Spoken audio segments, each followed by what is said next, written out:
Howrah bridge ہے، اس bridge پر ایک لڑکی چل رہی تھی، میک اپ لگا کر کے چل رہی تھی، پیچھے سے ایک لڑکے نے اس کو چھیڑ دیا، اس کا کیس عدالت میں آیا۔ یہ ملک ابھی آزاد نہیں ہوا تھا، انگریز کی حکومت تھی، انگریز حاکم تھا، اور وہاں پر ایک لڑکی کا کیس آیا ہے، ایک لڑکے کا کیس آیا کہ لڑکی چل رہی تھی، لڑکا نے اس کو چھیڑا۔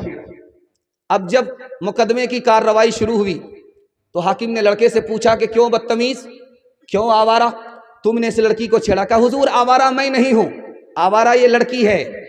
چولہے کی آگ چولہے سے نکل کر کے پیٹرول پمپ میں آ گئی اور آگ لگ گئی تو قصور اس آگ کا ہے جو چولہے کے اندر تھی، اس کو باہر پیٹرول پمپ میں نہیں آنا چاہیے۔ میری حیثیت پیٹرول کی طرح ہے، اس کی حیثیت آگ کی طرح ہے، قصور اس لڑکی کا ہے، میرا کوئی قصور نہیں ہے۔ وہ حاکم اس بیان کے اوپر مجبور ہوا، اس نے اپنے ججمنٹ میں لکھا لڑکا بے قصور ہے، لڑکی قصوروار ہے، یہ لڑکی غیر مسلم ضرور ہے لیکن میں اس کو 1 سال کی سزا دیتا ہوں۔ اب لڑکی کے کان کھڑے ہوئے، 1 سال کی کیا سزا ہوگی؟ اس کو اس برقعے میں رہنا پڑے گا جس کا حکم اسلام نے دیا ہے، محمد صاحب نے دیا ہے، 1 سال اس برقعے میں رہنا پڑے گا۔ ایک کتاب ہے، اس کا نام ہے برہمہ پران، اس کتاب میں لکھا ہوا ہے جب سے نقاب کی جالی عورت کے چہرے سے اتری، شرم و حیا چلی گئی۔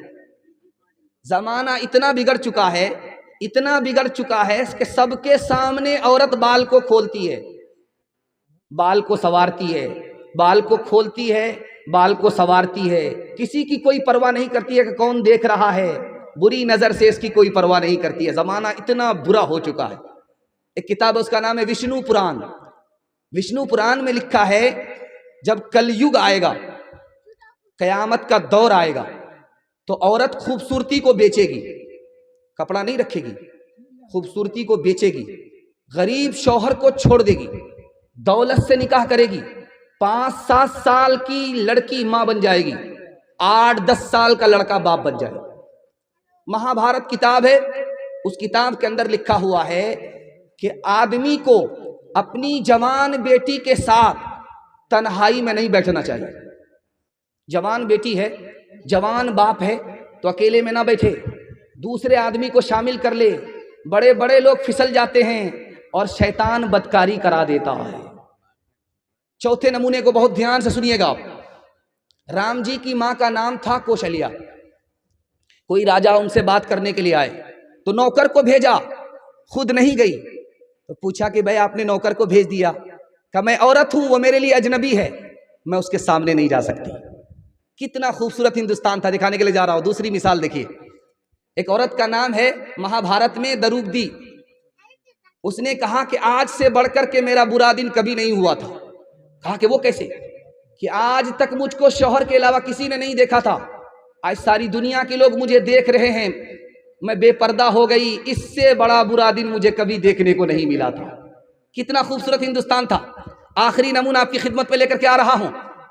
سیتا جی کے ساتھ رام جی چلے ہیں بنواس کو، تو لوگوں نے کہنا شروع کیا اس عورت کو آج تک کسی نے نہیں دیکھا تھا، لیکن سارے بازار کے لوگ دیکھ رہے ہیں، تو رام جی کو ہاتھ جوڑنا پڑا کہ مجبوری ہے، غم کا موقع ہے، اس لیے میری بیوی جو گھر کے اندر رہا کرتی تھی گھر سے باہر ہے، مجبوری ہے، مجبوری معاف ہے، غم کا موقع ہے۔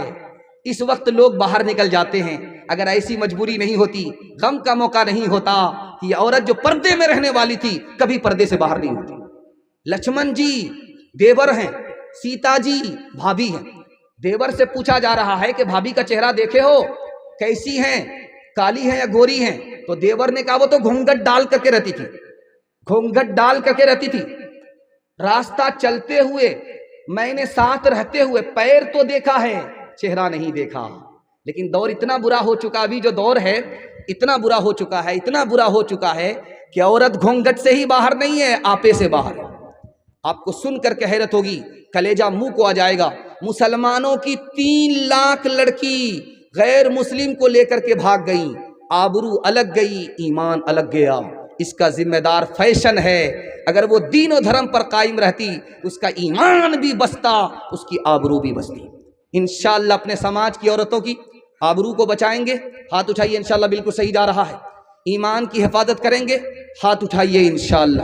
کہاں گئی وہ سیتا میاں اور کہاں ہے اب مریم، بھارت ورش میں جن کے چریتر پہ گرو کیا کرتے ہیں ہم، جو اپنی اتہاس بھلا دے آگ لگے اس فیشن میں، آگ لگے اس فیشن میں۔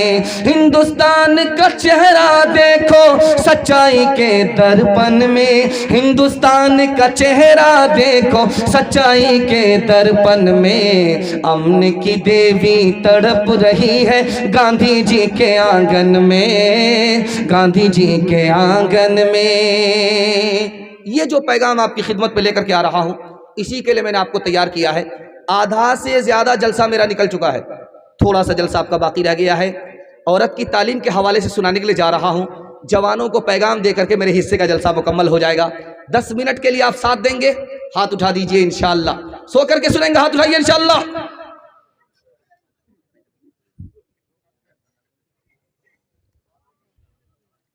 دیکھیے، مردوں کو پڑھنا لکھنا ضروری ہے، یہ تو ہم کو سمجھ میں آتا ہے، لیکن عورت کو پڑھنا لکھنا ضروری کیوں ہے؟ جس طرح مرد مسلمان ہوتے ہیں اسی طرح عورت بھی مسلمان ہوتی ہے، اس لیے پڑھنا لکھنا ضروری ہے عورت کے لیے بھی۔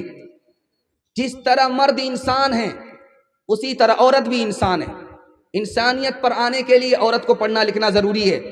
ایک خاص بات بتا رہا ہوں، ذرا دھیان سے سنیے گا اس کو۔